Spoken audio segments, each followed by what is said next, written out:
Gringofobia. Você já escutou esse termo antes? Sabe quando você vai falar em inglês com alguém ou outro idioma e aí você trava, você fica nervoso, você se frustra porque você não falou como você gostaria de ter falado? Você se sentiu inseguro ali, inseguro na hora de falar? Bom, essas são questões um pouco mais complexas do que podem parecer para você. E hoje nesse vídeo eu vou te ajudar a entender melhor cada uma delas. Mas antes de começar, verifica se você está inscrito aqui no canal, dá um like, comenta, compartilha, envia para aquela pessoa que está passando por gringofobia ou que já passou por aquele constrangimento, travou na hora de falar, ficou inseguro. Primeira coisa, essa fobia de gringo, esse medo, essa insegurança, vem de raízes mais profundas. Existem alguns motivos pelos quais essas coisas acontecem, né? O primeiro deles é um pouco óbvio e eu não vou me delongar muito nele. Você provavelmente sabe o que eu vou falar agora, mas o restante possivelmente é novidade para você e vai te ajudar a resolver esse problema. Então, o primeiro ponto é justamente que às vezes a gente não estuda o suficiente. A gente se frustra, mas a gente também não se dedicou o suficiente. Eu sei, é óbvio, mas não para por aí.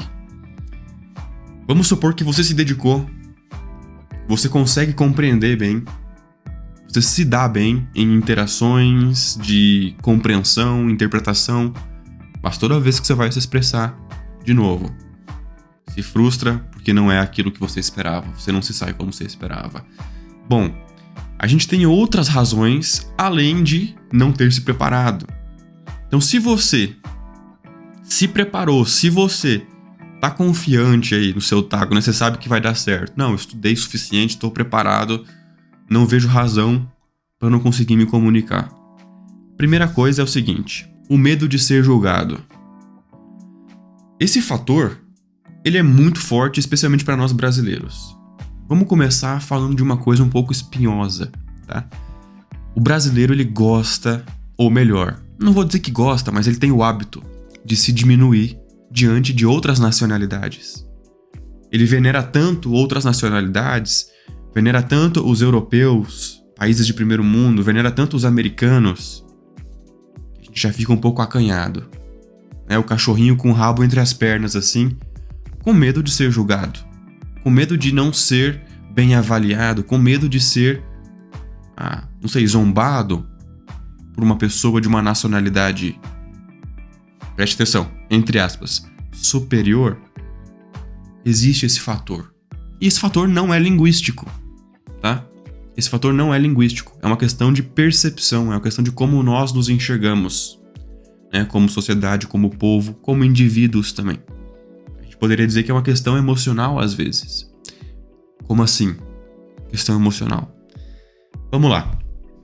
Além de o brasileiro ter esse costume de se diminuir perante outras nacionalidades, existem outros fatores espinhosos também para o brasileiro, que é o seguinte: a gente é o povo do julgamento, da crítica.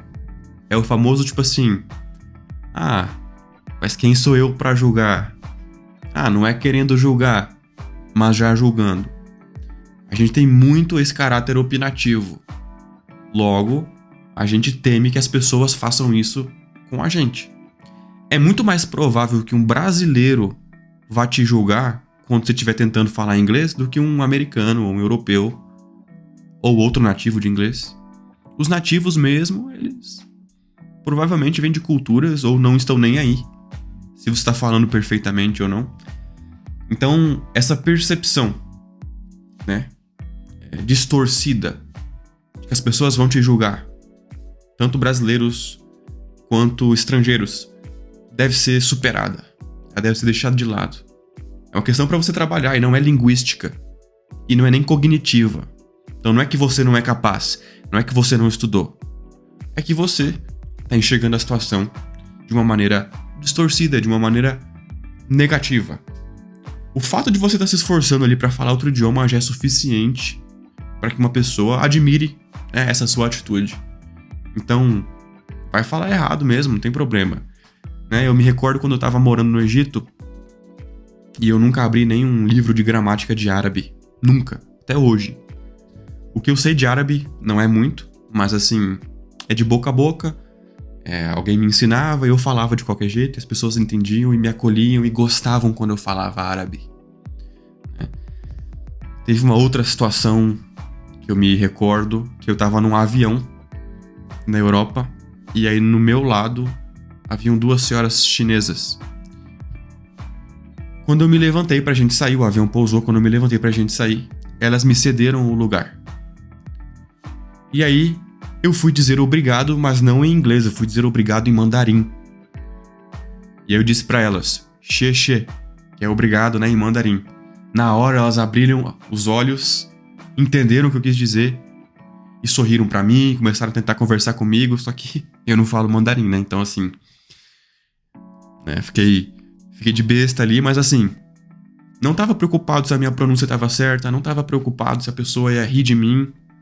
Houve um acolhimento, né, com uma simples palavra. Ou seja, se te serve de consolo aí, a gente tem que ser sem vergonha, a gente tem que ser desinibido nessas horas. As pessoas talvez julguem. Acho difícil, mas e se julgarem, e daí? Você tá aprendendo uma língua nova.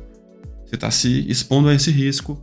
Esse é um fator que você tem que estar disposto a passar. E tem outra coisa que tem a ver com a nossa percepção também, com a nossa identidade, que mexe muito nessa hora de se comunicar em outro idioma. E explica muito por que a gente se sente frustrado quando a gente trava. Quando nós travamos, e aí a gente não consegue usar todas as palavras, quando a gente não consegue formar o raciocínio que a gente tinha na nossa cabeça, a gente se sente limitado.